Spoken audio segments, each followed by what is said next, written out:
ഈ ആഴ്ച വലിയ ഇൻസ്റ്റിറ്റ്യൂഷനുകൾ, അതായത് FIIസും DIIസും നെറ്റ് ഏകദേശം 10,000 കോടി രൂപയുടെ ഷെയറുകൾ അധികം വാങ്ങി. എന്നിട്ടും നിഫ്റ്റി വീണു.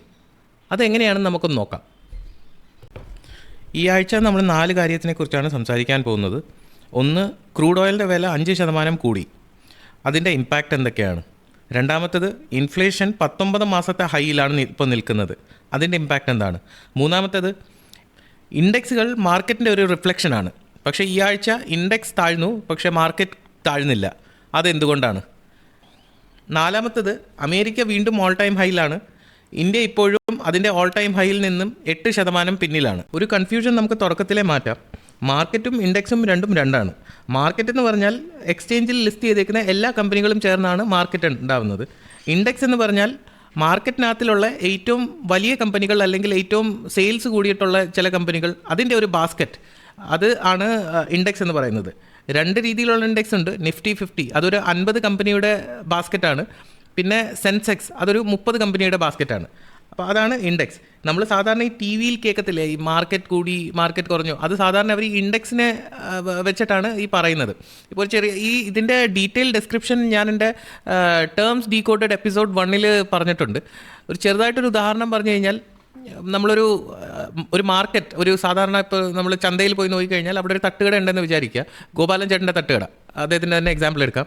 അപ്പം അദ്ദേഹത്തിന് മാർക്കറ്റിലെ ഒരു ശരാശരി കച്ചവടം എത്രയാണെന്ന് അറിയണമെന്നുണ്ടെങ്കിൽ ആ ചന്തയിലുള്ള എല്ലാ കടകളിലും പോയി നോക്കുന്നതിന് പകരം ആ ചന്തകളിലുള്ള ഏറ്റവും വലിയ 5-10 കടകളിൽ പോയി നോക്കും. ആ 10 കടയിലെ ആവറേജ് സെയിൽസ് ആയിരിക്കും ആ മാർക്കറ്റിലെ ഓവറോൾ ആവറേജ് സെയിൽ. അപ്പോൾ അങ്ങനെ അതാണ് ഈ ബാസ്ക്കറ്റ് ഓഫ് കമ്പനീസ്, അതാണ് ഇവിടെ ഈ ഇൻഡെക്സ് എന്ന് റെപ്രസെൻറ്റ് ചെയ്യുന്നത്. ശരി, ഇനി നമ്പറിലേക്ക് വന്നു കഴിഞ്ഞാൽ നിഫ്റ്റി 24,366 ക്ലോസ് ചെയ്തത്. അത് 0.83% താഴെയായിരുന്നു. സെൻസെക്സ് 78,009 ക്ലോസ് ചെയ്തത്, 0.62% താഴെ. ഇനി നമുക്ക് ഈ ആഴ്ചത്തെ ആദ്യത്തെ ടോപ്പിക്കിലേക്ക് പോകാം. ക്രൂഡ് ഓയിലിൻ്റെ വില 5% ഈ ആഴ്ച കൂടിയത്. ഏകദേശം $90 അടുത്ത് വരെ പോയിരുന്നു. അത് എന്തുകൊണ്ടാണെന്ന് വെച്ചാൽ അതിൻ്റെ മെയിൻ കാരണം US-ഇറാൻ വാറാണ്. നേരത്തെ മാർക്കറ്റ് പ്രതീക്ഷിച്ചുകൊണ്ടിരുന്നത് US-ഉം ഇറാൻ്റെയും തമ്മിൽ ഒരു ഡീൽ ബ്രേക്ക് ആവുമെന്നായിരുന്നു, വാർ അവസാനിക്കുമെന്നായിരുന്നു. പക്ഷേ ഈ ആഴ്ച ആ പ്രതീക്ഷ തകർന്നു. US വീണ്ടും ഇറാൻ പോർട്ടുകളെയൊക്കെ ബ്ലോക്ക് ചെയ്യണമെന്ന് പറഞ്ഞു. US പ്രസിഡന്റ് ഡൊണാൾഡ് ട്രംപ് പറയുന്നത് ഹോർമൂസ് US-ൻ്റെ ടെറിട്ടറി ആണെന്നാണ്. അതുകൂടാതെ 2 ഷിപ്പുകളുടെ മേളിൽ അറ്റാക്കും ഉണ്ടായി. ഇതെല്ലാം കാരണം മാർക്കറ്റിലൊരു അനിശ്ചിതാവസ്ഥ വന്നിട്ടുണ്ട്. അത് കാരണമാണ് ക്രൂഡ് ഓയിലിൻ്റെ വില വീണ്ടും കൂടിയത്. ഇതിൻ്റെ impact, strait of Hormuz closed ആയതിൻ്റെ ഇമ്പാക്റ്റ് എന്താണെന്ന് വെച്ചാൽ, സ്ട്രെയ്റ്റ് ഓഫ് ഹോർമൂസിലൂടെ ഏറ്റവും കൂടുതൽ കടന്നു പൊയ്ക്കൊണ്ടിരുന്നത് പെട്രോളിയം പ്രൊഡക്ട്സ് ആയിരുന്നു. ഏകദേശം 130 ഷിപ്പോളം ആയിരുന്നു ഈ വാറിന് മുമ്പേ ആയിട്ട് അവിടെ കൂടെ പൊയ്ക്കൊണ്ടിരുന്നത്. അതിപ്പോൾ നിലവിൽ 10 ഷിപ്പ് മാത്രമേ ഒരു ദിവസം സ്ട്രെയ്റ്റ് ഓഫ് ഹോർമൂസിലൂടെ കടക്കാൻ പറ്റുന്നുള്ളൂ. ഇത് ഇന്ത്യയെ എങ്ങനെയാണ് ഇമ്പാക്റ്റ് ചെയ്യുന്നതെന്ന് വെച്ച് കഴിഞ്ഞാൽ, ഇന്ത്യ ഏറ്റവും വലിയൊരു ക്രൂഡ് ഓയിലിൻ്റെ ഇമ്പോർട്ടറാണ്. സിമ്പിളായ ടേംസിൽ നമ്മൾ പറയുവാണെങ്കിൽ, ക്രൂഡ് ഓയിലിൻ്റെ വില ഓരോ $10 ഇൻക്രീസ് ആകുമ്പോഴത്തേക്ക് നമ്മുടെ ഇന്ത്യയുടെ ഇമ്പോർട്ട് ബിൽ ഏകദേശം $15 ബില്യൺ കൂടും. ഇനി നിങ്ങൾ ആലോചിക്കുന്നുണ്ടായിരിക്കും, ഈ $15 ബില്യൺ ഇത് ഗവൺമെൻറ്റിൻ്റെ ഹെഡേക്ക് അല്ലേ, ഇതിൽ നമ്മൾക്ക് എന്താണ് പ്രശ്നമെന്ന്. പക്ഷേ അങ്ങനെയല്ല, ഇത് നമ്മൾ ഓരോ ആൾക്കാരെയും ബാധിക്കും. ക്രൂഡ് ഓയിൽ ഇമ്പോർട്ട് ചെയ്യാൻ വേണ്ടി നമ്മൾ അധികമായിട്ട് ഡോളർ ഇന്ത്യയിൽ നിന്ന് പുറത്തേക്ക് അയച്ചു കഴിഞ്ഞാൽ അത് ഇൻഡയറക്ട്ലി നമ്മുടെ റുപ്പിയെ വീക്കൻ ചെയ്യും, അല്ലെങ്കിൽ ഡെപ്രിഷ്യേറ്റ് ചെയ്യും. റുപ്പി വീക്കൻ ആയി കഴിഞ്ഞാൽ നമ്മൾ ക്രൂഡ് ഓയിൽ അല്ലാതെ ബാക്കിയുള്ള ഇമ്പോർട്ട് ചെയ്യുന്ന എല്ലാ പ്രൊഡക്ട്സിൻ്റെയും വില കൂടും. രണ്ടാമത്തെ വേറൊരു പ്രശ്നമെന്ന് വെച്ചാൽ, ക്രൂഡ് ഓയിലിന് വില കൂടിക്കഴിഞ്ഞാൽ പെട്രോളിൻ്റെയും ഡീസലിൻ്റെയും വില കൂടും.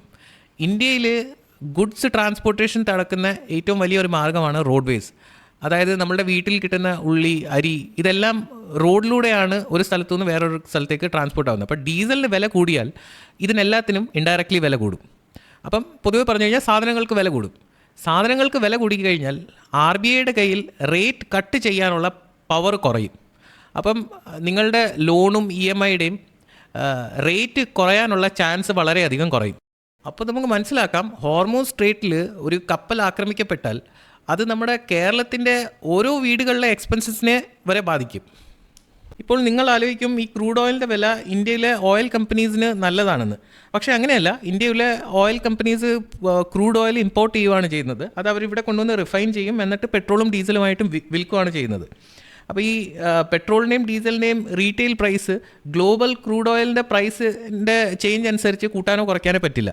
അത് നമ്മളുടെ പെട്രോൾ പമ്പിൽ തന്നെ ചെന്ന് നോക്കിക്കഴിഞ്ഞ് കഴിഞ്ഞാൽ നമ്മുടെ മാർച്ച് മാസത്തിൽ ഈ യുദ്ധം തുടങ്ങിയ സമയത്ത് ക്രൂഡ് ഓയിലിൻ്റെ വില $100 മേളിൽ പോയിരുന്നു. അതിനുശേഷം അത് $70 താഴ്ന്നു. ഇപ്പം നിൽക്കുന്നത് $87-88 ഇപ്പം നിൽക്കുന്നത്. പക്ഷേ പെട്രോൾ പമ്പിൽ പെട്രോളിൻ്റെയും ഡീസലിൻ്റെയും വില അതിനനുസരിച്ച് കൂടുകയോ കുറയുകയോ ചെയ്തിട്ടില്ല. അപ്പോൾ ഈ ഇമ്പാക്റ്റ് ഓയിൽ കമ്പനീസിൻ്റെ മാർജിനിലാണ് വന്നുകൊണ്ടിരിക്കുന്നത്. അതായത് ക്രൂഡ് ഓയിലിൻ്റെ വില കൂടുന്നതിനനുസരിച്ച് ഓയിൽ കമ്പനീസിൻ്റെ പ്രോഫിറ്റ് മാർജിൻ കുറഞ്ഞുകൊണ്ടിരിക്കും. ഇനി രണ്ടാമത്തെ കാര്യം, റീറ്റെയിൽ ഇൻഫ്ലേഷൻ 4.45%ലാണ്, അത് 19 മന്ത്സ് ഹൈയിലാണ്. പിന്നെ ഫുഡ് ഇൻഫ്ലേഷൻ അത് 5.52%ലും. ഇവിടെ നമ്മൾ വിചാരിക്കും കമ്പനി അതിൻ്റെ ഐറ്റംസിൻ്റെ റേറ്റ് കൂട്ടിയിട്ടുണ്ട്, അത് നമ്മളാണ് പേയ്മെൻറ്റ് ചെയ്യുന്നതെന്ന്. അത് ശരിക്കും നമ്മൾ തന്നെയാണ് പേ ചെയ്യുന്നത്. പക്ഷേ കമ്പനി റേറ്റ് കൂട്ടിയിട്ടായിരിക്കണമെന്ന് നിർബന്ധമില്ല. ഇവിടെ വേറൊരു കോൺസെപ്റ്റ് കമ്പനി ഉപയോഗിക്കും, അതിനാണ് ഷ്രിങ്ക്ഫ്ലേഷൻ എന്ന് പറയുന്നത്. ഉദാഹരണത്തിന് ഇപ്പം നമ്മൾ ഒരു 100 ഗ്രാമിൻ്റെ ഒരു ടൂത്ത് പേസ്റ്റ് 50 രൂപയ്ക്കാണ് വാങ്ങിക്കുന്നതെങ്കിൽ കമ്പനി അതേ 50 രൂപയ്ക്ക് തന്നെ 90 ഗ്രാമിൻ്റെ ടൂത്ത് പേസ്റ്റ് ആയിരിക്കും പിന്നീട് വിൽക്കുന്നത്. ശരിക്കും നമ്മൾ എപ്പോഴും കടയിൽ പോകുമ്പം നോട്ടീസ് ചെയ്യുന്നത് 50 രൂപയാണ്, അല്ലാതെ അതിനകത്തിൽ എത്ര ഗ്രാം ഉണ്ടെന്നല്ല. ചെറിയ ഒരു വെയിറ്റേജിന് വ്യത്യാസം വരുന്നത് നമ്മൾ കണ്ണിലൂടെ കണ്ടു കഴിഞ്ഞാൽ നോട്ടീസ് ചെയ്യത്തുമില്ല. ഇതാണ് കമ്പനി ഫസ്റ്റ് സ്റ്റേജ് വില കൂട്ടാൻ വേണ്ടി ചെയ്യുന്ന കാര്യം. ഇതിനാണ് ഷ്രിങ്ക്ഫ്ലേഷൻ എന്ന് പറയുന്നത്. അപ്പോൾ ശരിക്കും നമ്മൾ തന്നെയാണ് ഈ ഇൻഫ്ലേഷന് വേണ്ടി പേയ്മെൻറ്റ് ചെയ്യുന്നത്.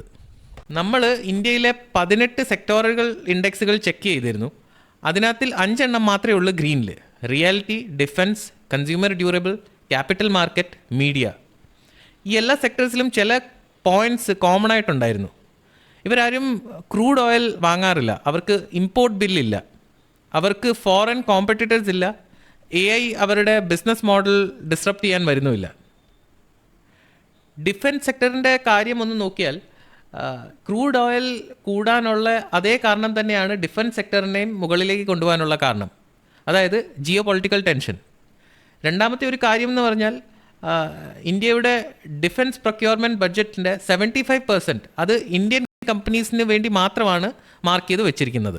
ഇനി ഈ ആഴ്ചത്തെ മൂന്നാമത്തെ ടോപ്പിക്, അതായത് ഫോറിൻ ഇൻവെസ്റ്റേഴ്സ് 1228 crores വിറ്റതിനേക്കാട്ടിൽ കൂടുതൽ വാങ്ങിയത്. അതേപോലെ DIIs ഡൊമസ്റ്റിക് ഇൻവെസ്റ്റേഴ്സ് 9286 crores വിറ്റതിനേക്കാട്ടിൽ കൂടുതൽ വാങ്ങിയത്.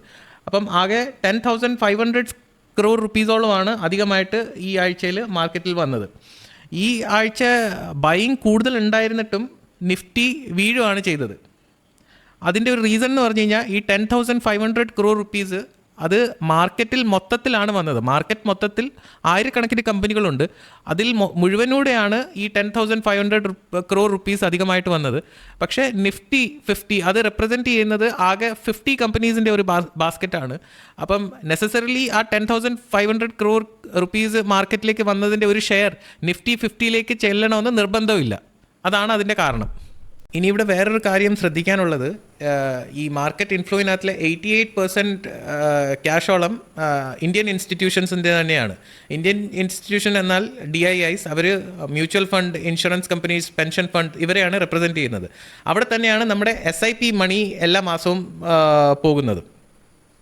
കഴിഞ്ഞ 30 ദിവസത്തിൻ്റെ കണക്ക് നോക്കിക്കഴിഞ്ഞാൽ FIIs അതായത് ഫോറിൻ ഇൻവെസ്റ്റേഴ്സ് ഏകദേശം 2,434 crores വിറ്റത്. അതേ സമയത്ത് ഇന്ത്യൻ ഇൻസ്റ്റിറ്റ്യൂഷൻസ് അതായത് DIIs അവർ 35,788 crores വാങ്ങിയത്. ഇപ്പോൾ നമുക്ക് മനസ്സിലാക്കാൻ പറ്റുന്നത് ഫോറിൻ മണി നമ്മുടെ മാർക്കറ്റിൽ നിന്ന് പോകുമ്പോഴത്തേക്ക് ഡൊമസ്റ്റിക് മണിയാണ് ആ ഗ്യാപ്പിനെ ഫില്ല് ചെയ്തുകൊണ്ടിരിക്കുന്നത്. അപ്പോൾ ഈ ആഴ്ച ഒരു ചുരുക്കത്തിൽ നോക്കിക്കഴിഞ്ഞാൽ നിഫ്റ്റി വീണു, സെൻസെക്സും വീണു, പക്ഷേ മിഡ് ക്യാപ്പ് ഇൻഡെക്സ് കയറി. മിഡ് ക്യാപ്പ് ഇൻഡെക്സ് ഇപ്പോൾ അതിൻ്റെ ഓൾ ടൈം ഹൈയിലാണ് നിൽക്കുന്നത്. മിഡ് ക്യാപ്പ് ഇൻഡെക്സ് ഇപ്പോൾ അതിൻ്റെ 3rd straight വീക്ക് ഓഫ് ഗെയിൻസിലാണ്. ഇനി നമ്മൾക്ക് 4ാമത്തെ പോയിന്റിലേക്ക് നോക്കാം. ഇന്ത്യൻ മാർക്കറ്റ് ഗ്ലോബൽ മാർക്കറ്റിനെ അപേക്ഷിച്ച് 17 വർഷത്തിൽ ഇത്രയും ലാഗ് ചെയ്ത് നിന്നിട്ടില്ല. അമേരിക്കൻ മാർക്കറ്റ്സ് ഇപ്പം റെക്കോർഡ് ഹൈയിലാണ്. പക്ഷേ ഇന്ത്യ ഇപ്പോഴും അതിൻ്റെ ഓൾ ടൈം ഹൈയിൽ നിന്നും 8% താഴെയാണ്. ഇതിന് ചില കാരണങ്ങളുണ്ട്. ആദ്യത്തെ റീസൺ, ഇന്ത്യ ക്രൂഡ് ഓയിൽ ഇമ്പോർട്ടറാണ്. ഇന്ത്യ ക്രൂഡ് ഓയിൽ സെല് ചെയ്യാറില്ല. രണ്ടാമത്തേത്, ഗ്ലോബലി ഇപ്പോൾ എല്ലാവരും AI hardware, chips, data centre ഇതൊക്കെയാണ് വാങ്ങുന്നത്. ഇന്ത്യ ഇതൊന്നും വിൽക്കാറില്ല. ഇന്ത്യ വിൽക്കുന്നത് AI സർവീസാണ്. പക്ഷേ ഇതിനൊരു മറുവശവും കൂടിയുണ്ട്. ഈ ക്വാർട്ടറിൽ ഇന്ത്യൻ കമ്പനീസ് സെയിൽസ് ഏകദേശം 22%ഓളമാണ് കൂട്ടിയിട്ടുള്ളത്. മാനുഫാക്ചറിങ് പ്രോഫിറ്റ് നോക്കിക്കഴിഞ്ഞാൽ പെട്രോളിയത്തിൻ്റെ ഇമ്പാക്റ്റ് മാറ്റി വെച്ച് നോക്കിയാൽ പ്രോഫിറ്റും ഏകദേശം 20%ഓളം കൂടിയിട്ടുണ്ട്. അതായത് ഓയിലിൻ്റെ ഇമ്പാക്റ്റ് മാറ്റി വെച്ച് കഴിഞ്ഞാൽ ഇൻഡസ്ട്രി പൊതുവെ നല്ല രീതിയിലാണ് പോയിക്കൊണ്ടിരിക്കുന്നത്. ഇത് കൂടാതെ IMF എക്സ്പെക്റ്റ് ചെയ്യുന്നത് മേജർ എക്കണോമീസിൽ ഇന്ത്യ ഫാസ്റ്റസ്റ്റ് ഗ്രോ ചെയ്യുമെന്നാണ്, 6.4%. ഇനിയും ഈ എല്ലാ ടോപ്പിക്സും നമ്മളൊന്ന് ചുരുക്കത്തിൽ നോക്കിക്കഴിഞ്ഞാൽ നമ്മളിവിടെ കണ്ടത്, ഒന്നാമത്തേത് ക്രൂഡ് ഓയിലിൻ്റെ വില കൂടി, ഓയിൽ കമ്പനീസിൻ്റെ പ്രോഫിറ്റ് കുറഞ്ഞു, കാരണം അവർ ക്രൂഡ് ഓയിൽ വാങ്ങുകയാണ് ചെയ്യുന്നത്.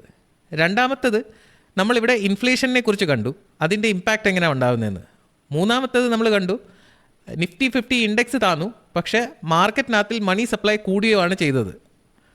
മിഡ് ക്യാപ്പ് ഇൻഡെക്സ് കൂടിയതായിട്ട് നമ്മൾ കണ്ടു. നാലാമത്തേത് ഇന്ത്യ ഗ്ലോബൽ മാർക്കറ്റ്സിൽ ഇപ്പോഴും ലാഗ് ചെയ്തുകൊണ്ടിരിക്കുകയാണ്. ഇനി ഈ 4 ടോപ്പിക്സിനകത്തിലും നമുക്കൊരു കാര്യം മനസ്സിലാക്കാനുള്ളതെന്ന് വെച്ചാൽ, ഏതൊരു വിലയും മാറുമ്പോൾ ഒരു സൈഡ് കൊടുക്കുന്നു, മറ്റൊരാൾ അത് വാങ്ങുകയും ചെയ്യും. നിങ്ങളുടെ കയ്യിലുള്ള കമ്പനി ആ രണ്ടിൽ ഏത് വശത്താണെന്നാണ് നിങ്ങൾ അറിയേണ്ടത്. അതാണ് സ്കില്ല്. അടുത്ത തവണ മാർക്കറ്റിലൊരു ബിഗ് പ്രൈസ് മൂവ് നിങ്ങൾ കാണുമ്പോൾ നിങ്ങൾ അത് മാർക്കറ്റിന് നല്ലതാണോ മോശമാണോ എന്ന് വിചാരിക്കുന്നതിന് പകരം നിങ്ങൾ ചിന്തിക്കുക, അതിനകത്തിൽ ഏത് സൈഡിലുള്ള കമ്പനിയാണ് പ്രൈസ് കമാൻഡ് ചെയ്യാൻ പോകുന്നത്. നമുക്കിനി മാർക്കറ്റ് ഡീകോഡഡിൽ അടുത്ത ആഴ്ച കാണാം.